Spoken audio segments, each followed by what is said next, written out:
Davlatobod tumanidagi 95-sonli umumta'lim maktabida 34 hafta 34 kitob loyihasi doirasida ma'naviy-ma'rifiy seminar tadbiri bo'lib o'tdi. Tadbirdan ko'zlangan asosiy maqsad yoshlar qalbida kitobxonlik madaniyatini yuksaltirish, ularning vatanga bo'lgan muhabbatini mustahkamlash va ijodiy salohiyatini rivojlantirishdan iborat bo'ldi. Bugungi kitob bayramida 1-sinfdan 11-sinfgacha bo'lgan o'quvchilarimiz ishtirok etdi.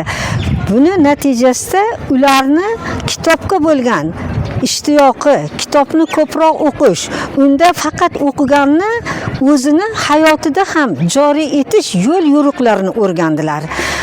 Biz maktabimizda 25 ta sinf bor. Shu sinfni kutubxonasini tashkil etdik. Sinf kutubxonasidagi kitoblarni har bir sinf o'zaro hafta davomida almashib turib ham o'qiydi. Buni natijasida maktabimiz yangi tashkil etilgan bo'lishiga qaramasdan hozirgi kunda 1000 nusxadan ortiqroq kitob fondiga ega bo'ldik. O'zbekiston to'g'risida kim qanday she'rlar biladi? Vatanimiz to'g'risida kim aytadi? Xo'p?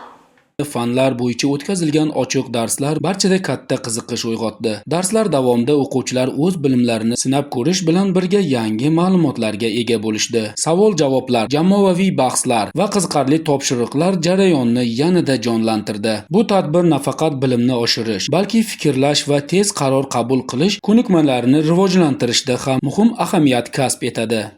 Kitobni ko'proq o'qitish nafaqat maktab ma'muriyatiga, balki sinf rahbaridan tashqari ota-onalarga ham bog'liq. Shu maqsadda biz ota-onalar bilan ham sinf rahbarlar o'rtasida muloqotni yaxshilab harakat qilyapmiz. Ota-onalarimiz ham bolalarga o'zini yoqtirgan badiiy kitoblarni olib beryapti. Albatta, kitobxonlik bolalarni boshqa fanlarga bo'lgan qiziqishini ham orttiradi. Seminar davomida o'quvchilar tomonidan turli xil chiqishlar namoyish etildi. Jumladan she'rxonlik kechalari, milliy va zamonaviy raqslar, qo'shiqlar ijrosi tadbirga o'zgacha ruh bag'ishladi. Did you spell? Did you spend? Did you sing your cell phone? Sing your cell phone. Shuningdek, Yaponiya ta'lim tizimi tajribasiga bag'ishlangan ochiq dars tashkil etilib, mehmonlarga zamonaviy o'qitish usullari namoyish qilindi. Tadbirda ishtirok etgan mehmonlar o'quvchilarning faolligi va bilimga chanqoqligining yuqori baholab, bunday tashabbuslar yosh avlod tarbiyasida muhim ahamiyat kasb etishining ta'kidlashdi. Eng quvonarlisi, prezidentimiz yana aytdilarki, eng yaxshi kitob o'qigan maktab o'quvchisiga 10 milliondan sovg'a tariqasida mablag' ajratildi. Biz o'ylaymizki, shu aytilgan shiorga birinchi qadamni qo'ydik va sinflar o'rtasida kitobxonlik musobaqalarini tashkil etishga harakat etamiz.